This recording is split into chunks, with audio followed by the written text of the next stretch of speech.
My wife told me to use my hand and refused intimacy, so I used her own logic against her, cut off the money, and forced our marriage to change forever. Let me be clear about something right from the start. When I tried to be intimate with my wife, she looked me dead in the eye and said, "Use your hand. I'm not in the mood to please you." What happened next changed everything between us forever, but let me back up for a second. This wasn't some random bad day or monthly hormonal thing.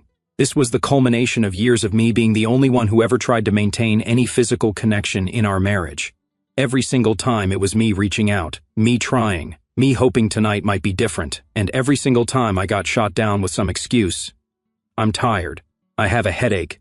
I ate too much dinner. I have to work early tomorrow. The list went on and on. After a while, you start to feel like you're begging for scraps from someone who's supposed to love you. That Tuesday night was no different than any other. We'd had a decent day together, watched some Netflix, ordered Thai food, normal married couple stuff. When we got to bed, I tried to initiate something. Nothing crazy, just normal husband and wife intimacy. I reached over, started being affectionate, and immediately felt her body language change. She didn't even look at me when she said it. Just stared at the ceiling and delivered that line like she was telling me to take out the trash. Use your hand. I'm not in the mood to please you. Now, I'd heard plenty of rejections over the years, but this one hit different. There was something so cold, so dismissive about it, like I was some kind of inconvenience for wanting to be close to my own wife. Most guys would probably get angry, start a fight, maybe storm out of the room. But something interesting happened to me in that moment. Instead of getting mad, I just looked at her and said, "Fair enough." She probably expected me to argue, to try to convince her to do what I'd done 100 times before. Just accept it and hope tomorrow would be better. But I didn't do any of that. I just rolled over, said goodnight, and went to sleep. But here's the thing. While my body went to sleep, my mind was wide awake. I lay there thinking about those words. "I'm not in the mood to please you." The more I thought about it, the more I realized what she'd actually said.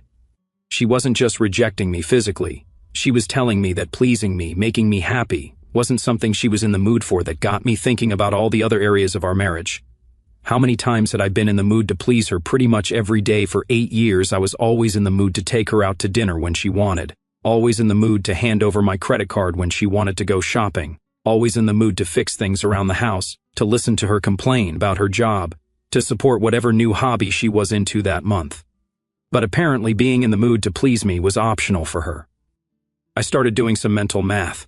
The shopping trips, the dinners out, the random "I saw this cute dress" purchases, the girls' nights where I paid for her Uber there and back. We're talking thousands of dollars every month that I was apparently always in the mood to provide. By the time I finally fell asleep, I'd made a decision. If pleasure was something she wasn't in the mood to provide, then maybe payment was something I wasn't in the mood to provide either. The next morning came faster than I expected. She was already up doing her usual routine, coffee, checking Instagram, planning her day. She seemed to have completely forgotten about the night before, which told me everything I needed to know about how normal this kind of rejection had become for her. Around 10 o'clock in the morning, she came into the living room where I was reading news on my phone. She had that look on her face that I'd seen 1,000 times before, the look that said she wanted something. "Hey," she said, sitting down next to me with that sweet voice she used when she needed money. "I was thinking about hitting the mall today. There's a sale at that store I like, and I saw some things online that would look great for the dinner we have next weekend." This was her standard approach, never directly asking for money, but painting a picture of why she needed it and expecting me to just hand over the credit card like I always did. I looked up from my phone and saw her waiting for me to respond the way I always did. "Sure, honey, take the card, have fun. Let me know if you need anything else." But instead, I just looked at her and said, "Use your job. I'm not in the mood to finance you." The silence that followed was something else. She just sat there, mouth slightly open, like I'd spoken to her in a foreign language. I could see her brain trying to process what I just said. "What?" She finally managed to get out. "You heard me," I said, going back to my phone. "Use your job. I'm not in the mood to finance you today." The way her face changed was almost comical. 8 years of marriage, and this was apparently the first time anyone had ever used her own logic against her. "Are you serious right now?" she said, her voice getting higher. "What's gotten into you?" I set my phone down and looked at her directly. "Nothing's gotten into me. I'm just applying the same standard you applied last night. You said you weren't in the mood to please me. Well, today I'm not in the mood to finance you." She stood up like she'd been shocked. "That's completely different." "How?" "Because Because that's just how marriage works. You support each other? I almost laughed at that one. Support each other? You mean like how you supported me last night when I tried to be close to my own wife? The color was starting to drain from her face. She was realizing that her usual manipulation tactics weren't working and she didn't have a backup plan. Look, she said, switching to what I called her reasonable voice, the one she used when she thought she could logic her way out of something. Last night was different. I was tired from work, and you know how stressed I've been with everything going on, right? And today I'm stressed about our finances, I said. Amazing how that works. She paced around the living room for a minute, and I could see her trying different approaches in her head. Finally, she came back and sat down, this time with her serious conversation face on. Okay, what's this really about? Are you having some kind of midlife crisis? Because this isn't like you at all. That was rich. Apparently, standing up for myself was a crisis. But 8 years of one-sided everything was perfectly normal. This is exactly like me, I said. You just never bothered to notice because I was too busy being in the mood to please you all the time. She tried a different angle. Fine. You want to talk about last night? I said I wasn't in the mood. That happens sometimes. Couples go through phases. Phases? I asked. What phase have we been in for the last 3 years where you initiate intimacy maybe twice a year, but expect me to fund your lifestyle every single day? That hit home. She knew I was right, but admitting it would mean admitting that she'd been taking advantage of me for years. I work too, she said, weekly part-time at a boutique. Your paychecks barely cover your car payment and phone bill. Meanwhile, I'm covering the mortgage, utilities, groceries, insurance, and every shopping trip you take. She was starting to look desperate now. So, what? You're going to punish me financially because I wasn't in the mood for sex one night? No, I said calmly. I'm going to treat our marriage the same way you do. When you're in the mood to please me, I'll be in the mood to finance you. When you're not, I won't be either. The panic in her eyes was real now. She'd never considered that her actions might have consequences. This is ridiculous. You can't just cut me off from money. Why not? You cut me off from everything else. She tried tears next. You're being cruel. This isn't how you treat someone you love. I stood up and looked down at her. You're absolutely right. It's not how you treat someone you love. So maybe you should think about that. For the next hour she tried everything. Anger, tears, guilt, trips, threats to call her mother, promises that things would be different. But I'd made my decision. If our marriage was going to be transactional, then it was going to be transactional both ways. Around noon, she made one final attempt. She came into the kitchen, where I was making lunch, and wrapped her arms around me from behind. Baby, she said in that sultry voice she used maybe twice a year when she really wanted something expensive. Why don't we go upstairs for a little while? I think I might be in the mood now. I gently removed her arms and turned around. That's interesting timing. Right after I mentioned the connection between pleasure and payment, her face went red. That's not... I wasn't sure you weren't, but here's the thing. I'm not in the mood to be manipulated either. That's when she finally lost it completely. You're being an asshole. A real husband would just give his wife money when she needs it. And a real wife would want to be intimate with her husband more than twice a year without it being a transaction. She stormed out of the kitchen, and I heard her on the phone with someone within 5 minutes. Probably her sister or one of her friends getting validation that I was being unreasonable. But I wasn't being unreasonable. For the first time in years, I was being completely reasonable. If she wasn't in the mood to please me, then I wasn't in the mood to finance her. Simple as that. What she didn't understand yet was that this wasn't some temporary tantrum. This was me finally understanding that respect in a marriage has to go both ways. And if she thought 8 years of taking me for granted had earned her the right to unlimited access to my wallet with zero reciprocation, she was about to learn otherwise. The phone calls continued all afternoon. I could hear her talking to various people, and based on the tone, she wasn't getting the sympathy she expected. Apparently, some of her friends had been dealing with similar situations with their own husbands. By Thursday, she'd moved into full strategy mode. The tears hadn't worked, the anger hadn't worked, and apparently her friends weren't giving her the support she expected. So, she decided to try psychological warfare. I've been thinking about what you said, she announced over breakfast using her most mature relationship expert voice. And I think we should go to counseling. I looked up from my coffee. Why? Because clearly we have communication issues, and a professional could help us work through this rough patch. What rough patch? I asked. I communicated perfectly clearly. When you're in the mood to please me, I'll be in the mood to finance you. What part of that needs a therapist to explain? She shifted uncomfortably. It's not that simple. Marriage is about compromise and understanding each other's needs. I agree completely. So, when are you planning to start understanding my needs? She tried a different approach. Look, maybe I haven't been as available as you'd like lately, but cutting off financial support isn't the answer. Then what is the answer? Because for 3 years I've tried talking. I've tried being patient. I've tried being understanding. The only thing I haven't tried is treating you exactly the way you treat me. That afternoon, she attempted what I can only describe as a full-scale charm offensive. She cleaned the house, made my favorite dinner, even put on makeup for the first time in weeks. When I got home from work, she was all smiles and affection. "Hey, baby," she said, giving me a hug that lasted longer than our usual 5-second greeting. "I made that pasta you love, and I picked up some wine. I appreciated the effort, but I wasn't stupid. What's the occasion? Can't a wife just want to do something nice for her husband?" We had dinner. She was chatty and engaged, laughing at my jokes like she used to when we were dating. For a moment, I almost let myself believe that maybe she'd actually understood what I was trying to tell her. Then, as we were cleaning up, she casually mentioned, "Oh, by the way, there's a girls' trip next month. Just a weekend thing, but I'll need to book the hotel soon if I want the good rate."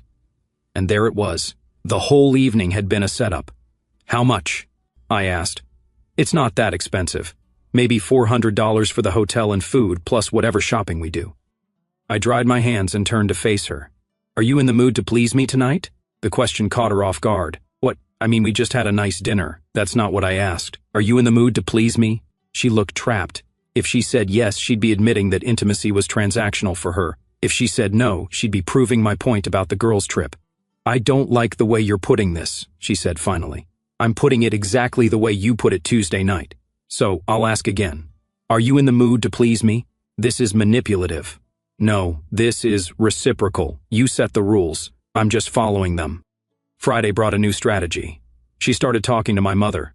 I came home to find them having coffee in the kitchen, deep in conversation that stopped the moment I walked in. "Hi, honey," my mom said, giving me that look that meant I was in trouble. "We were just talking about how important it is for married couples to support each other through difficult times." "Absolutely," I said, sitting down. "Support should definitely go both ways." My wife shot me a warning look, but my mother continued. "She was telling me you two have been having some disagreements about money." "Not disagreements," I said. "Just aligning our priorities. If physical intimacy is optional in our marriage, then financial support should be optional too." My mother's eyebrows went up. My wife's face went bright red. "That's not... I didn't say it like that," my wife stammered. "How did you say it?" I asked.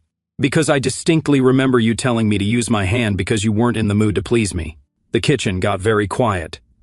My mother looked between us like she was trying to figure out who was telling the truth. "Well," my mother said slowly, "marriage is about give and take." "Exactly," I said. "The problem is for 3 years it's been me giving and her taking."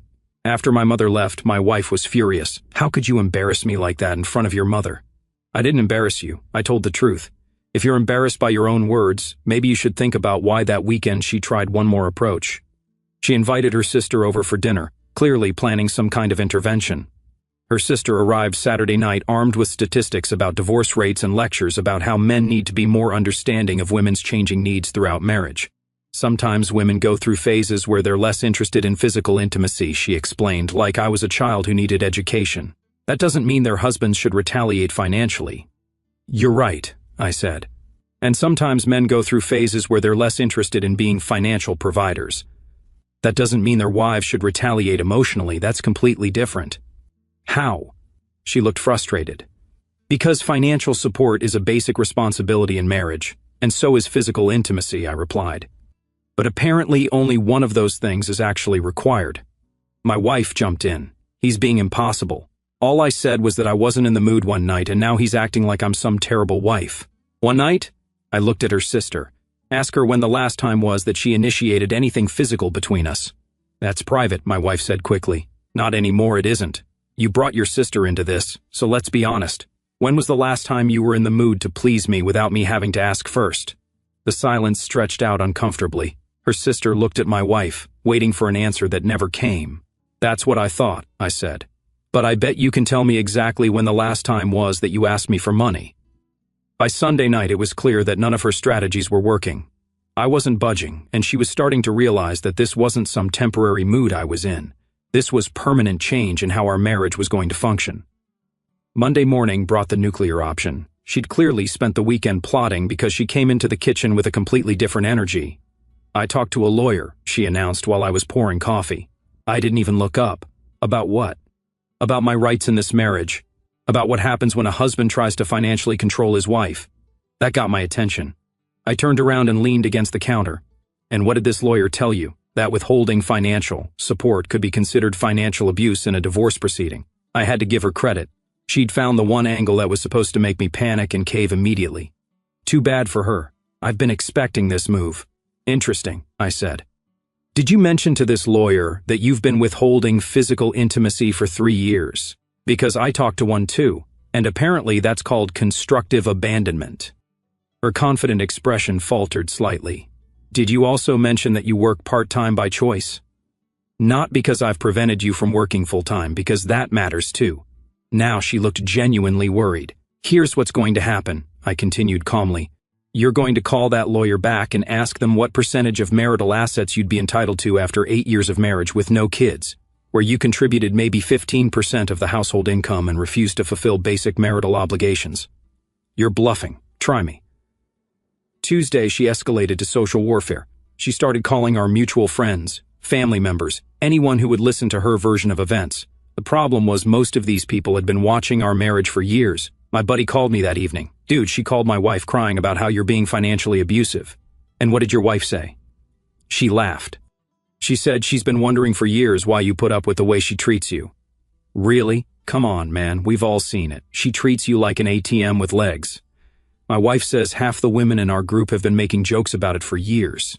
That was news to me, but it explained why her sister seemed less supportive than expected. Wednesday brought the most desperate move yet.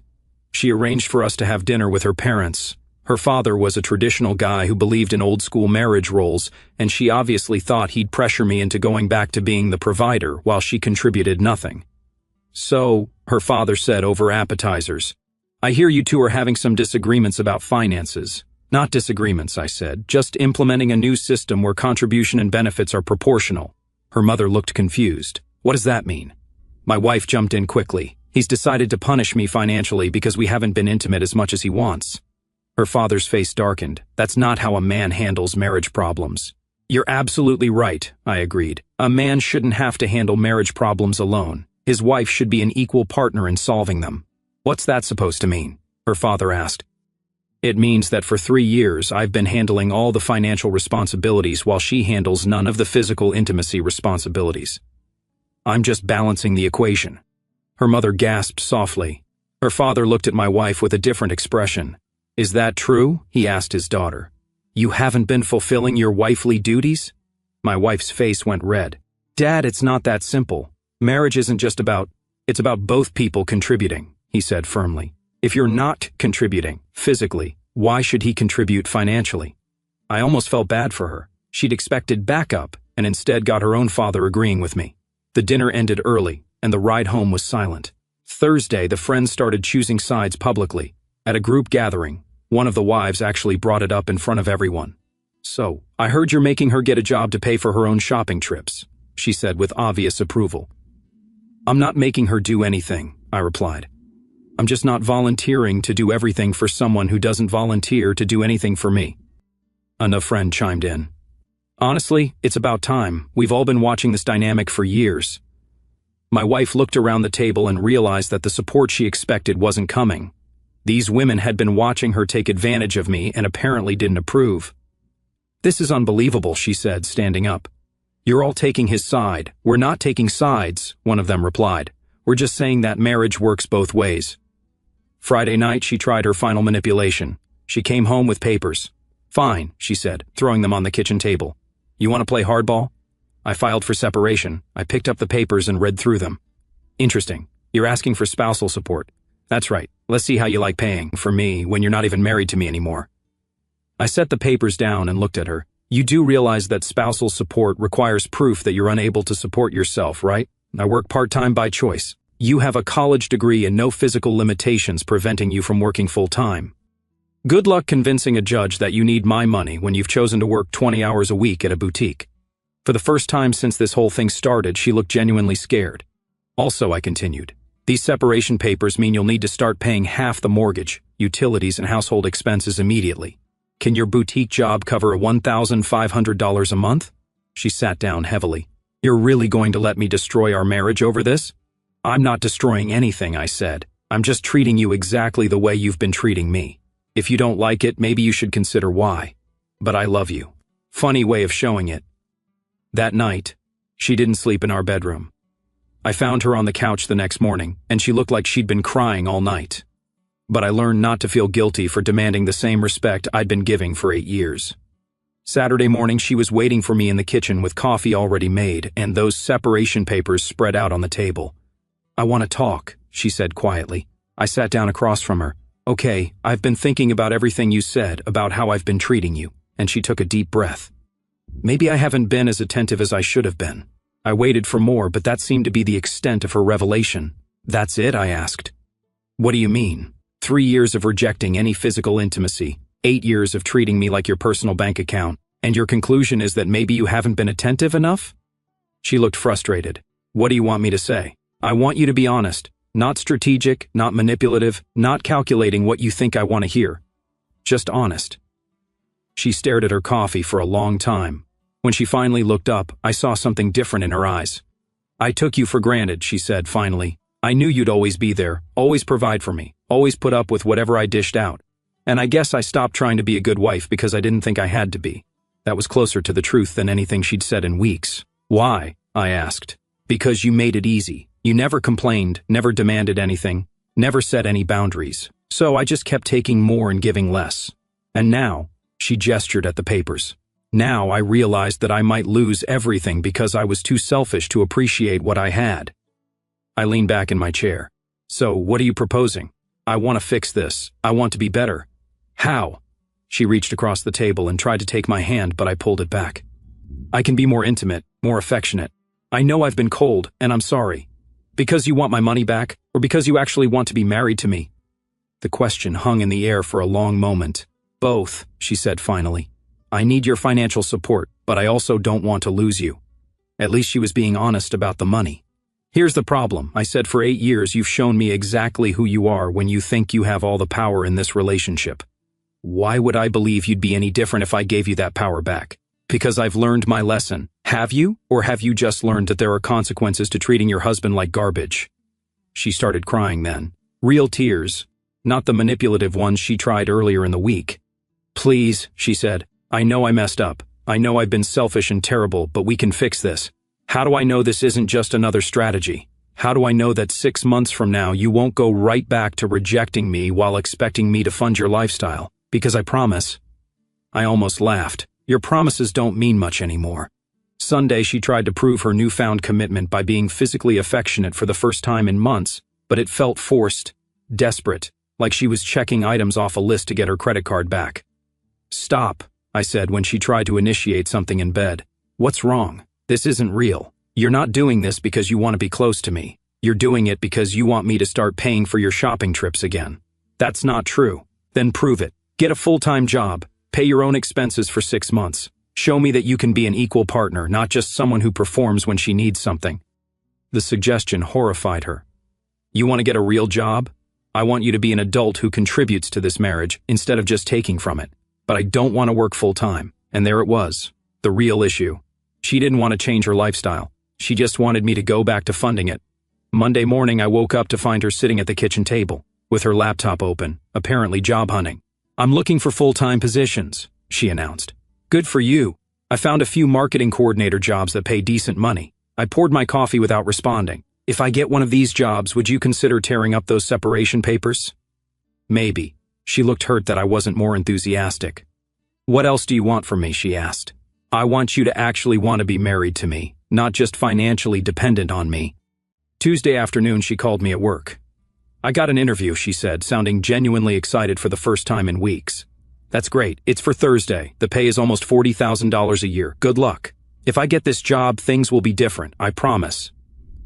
Wednesday night, she was nervous about the interview. She tried on different outfits, practiced answers to common questions, actually seemed to care about making a good impression. I'm scared, she admitted as we were getting ready for bed. About the interview, about everything, about losing you, about having to actually work for a living, about growing up. That last part was telling. Maybe growing up isn't such a bad thing, I said. Thursday evening, she came home from the interview looking defeated. How'd it go? I asked. Terrible. They wanted someone with more experience, more skills, more everything. So keep looking. She sat down heavily on the couch. What if I can't find anything good?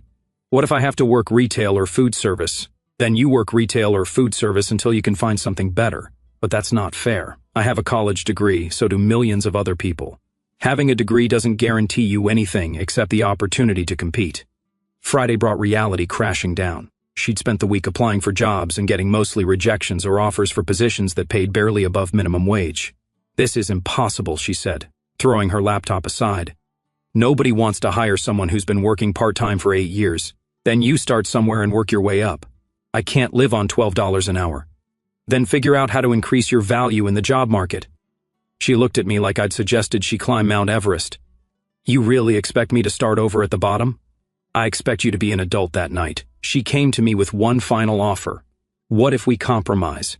She said, I'll get a part-time job that pays more than the boutique, and I'll be more affectionate, more intimate. We can meet in the middle. I looked at her for a long moment. The middle of what? You contributing 30% instead of 15% while I still contribute everything else? It's better than what we had, for you maybe. But I'm done with arrangements that benefit you more than me. So what are you saying? I'm saying that either you become an equal partner in this marriage, or you don't. There's no middle ground anymore. She stared at me, finally understanding that I wasn't going to budge. And if I can't do that, I picked up the separation papers from the table. Then we both know what happens next. Saturday morning, I woke up to an empty house. No note, no explanation, just silence. Her car was gone, most of her clothes were gone, and those separation papers were still sitting on the kitchen table. I made coffee and sat in that quiet kitchen. And honestly, I felt relieved. For the first time in years I wasn't walking on eggshells, wondering what mood she'd be in or what she'd want from me next. Around noon she texted me, staying at my sister's for a few days. Need time to think. I texted back, take all the time you need. The week that followed was strange. I came home to a clean house because I kept it clean. I made dinner for one person and didn't have to worry about whether it met her approval. I watched what I wanted on Netflix without negotiating. It was peaceful in a way I'd forgotten was possible. Wednesday, her sister called me. She's a mess, she said without preamble. She cries constantly, barely eats, keeps talking about how she made the biggest mistake of her life. I'm sorry to hear that. She wants to come home. Then she should come home. She's afraid you'll just divorce her anyway. That's up to her. What does that mean? I explained the same thing I've been explaining for 2 weeks. Equal partnership or no partnership. Contributing equally or contributing separately.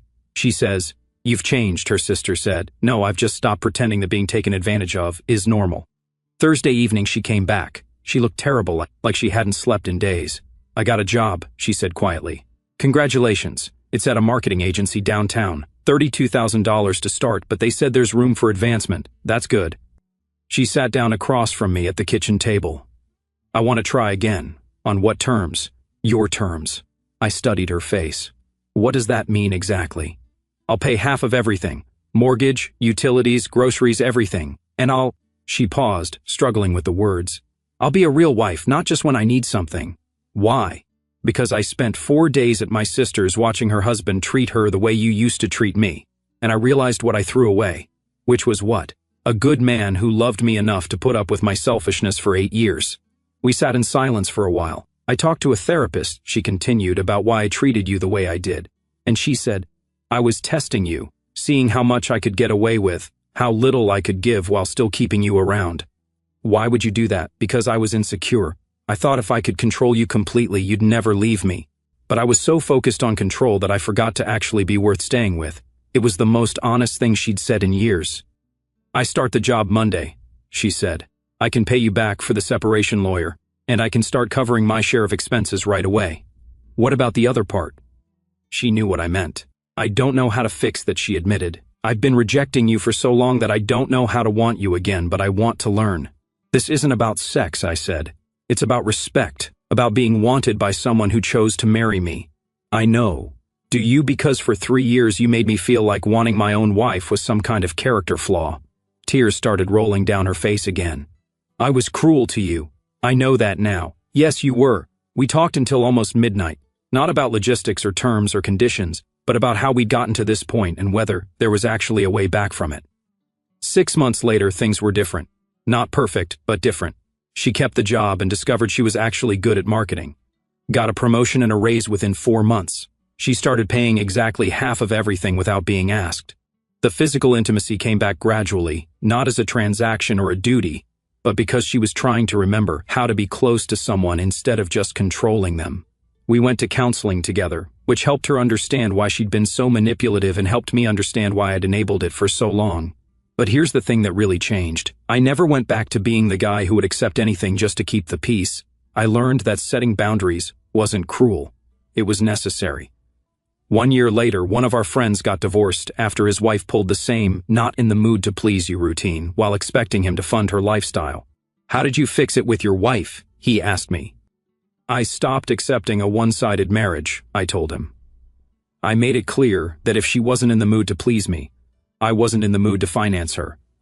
And that worked? It worked because it was fair.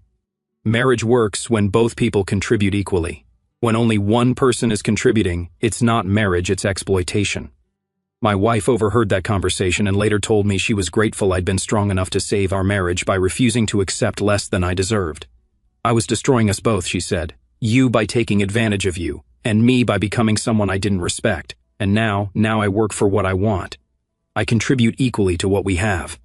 And remember that being married to you is a privilege, not a right.